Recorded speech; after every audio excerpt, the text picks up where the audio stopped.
നമസ്കാരം. പ്രധാന വാർത്തകൾ. കേരളം 2026 നിയമസഭാ തിരഞ്ഞെടുപ്പിന്റെ സുപ്രധാനമായ പോരാട്ടഭൂമിയായി മാറുകയാണ്. സംസ്ഥാനത്ത് തിരഞ്ഞെടുപ്പ് നടപടികൾ ഇപ്പോൾ അന്തിമഘട്ടത്തിലാണ്. ഇതിന്റെ ഭാഗമായി വോട്ടിംഗ് മെഷീനുകളുടെ സുരക്ഷാ പരിശോധന ഇന്നലെ വിജയകരമായി പൂർത്തിയായി കഴിഞ്ഞു. ഏപ്രിൽ രണ്ടാം വാരത്തോടെ സംസ്ഥാനത്ത് വോട്ടെടുപ്പ് നടന്നേക്കുമെന്നാണ് തിരഞ്ഞെടുപ്പ് കമ്മീഷൻ കേന്ദ്രങ്ങളിൽ നിന്ന് ലഭിക്കുന്ന സൂചന. മുഖ്യ തിരഞ്ഞെടുപ്പ് ഓഫീസർ രത്തൻ യു. കേൽക്കറുടെ നേതൃത്വത്തിൽ തിരുവനന്തപുരത്ത് നടന്ന ഉന്നതതല യോഗങ്ങൾ സംസ്ഥാനത്തെ സജ്ജീകരണങ്ങൾ വിലയിരുത്തി. അതേസമയം, രാഷ്ട്രീയ ഗോതയിൽ അപ്രതീക്ഷിതമായ ഒരു സാങ്കൽപ്പിക ട്വിസ്റ്റ് കൂടി സംഭവിച്ചിരിക്കുകയാണ്. സ്ഥാനാർത്ഥി നിർണയം അന്തിമഘട്ടത്തിൽ നിൽക്കെ, തിരുവനന്തപുരത്തെ വട്ടിയൂർക്കാവ് മണ്ഡലത്തിൽ പ്രമുഖ യുവജന നേതാവ് ആര്യൻ എസ്.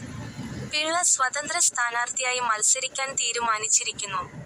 നിലവിലെ മുന്നണി രാഷ്ട്രീയത്തോട് കലഹിച്ച്, യുവജന മാറ്റം എന്ന മുദ്രാവാക്യമുയർത്തി സോഷ്യൽ മീഡിയ ഗ്രൂപ്പുകളുടെ പിന്തുണയോടെയാണ് ആര്യൻ കളത്തിലിറങ്ങുന്നത്. ഈ നീക്കം ജില്ലയിലെ പ്രധാന രാഷ്ട്രീയ കക്ഷികളെ ഒന്ന് ഞെട്ടിച്ചിട്ടുണ്ട്. രാഷ്ട്രീയ കൺവെൻഷനുകളിൽ ഇന്നലെ കണ്ട വലിയ ജനപങ്കാളിത്തം വോട്ടർമാരുടെ ആവേശം തെളിയിക്കുന്നതാണ്. എന്നാൽ, രാഷ്ട്രീയ പ്രസംഗങ്ങൾക്ക് പുറം ജനങ്ങൾക്കിടയിൽ പ്രധാന സംസാര വിഷയം കുതിച്ചുയരുന്ന വിലക്കയറ്റവും നിത്യജീവിതത്തിലെ പ്രതിസന്ധികളുമാണ്.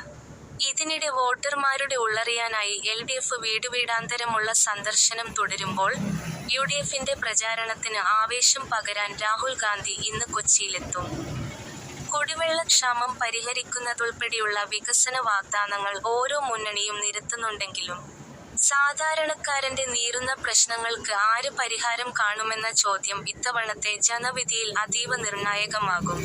വരും ദിവസങ്ങളിൽ പ്രചാരണം കൊഴുക്കുന്നതോടെ രാഷ്ട്രീയ കേരളം കൂടുതൽ ചൂടേറിയ പോരാട്ടത്തിലേക്ക് നീങ്ങും.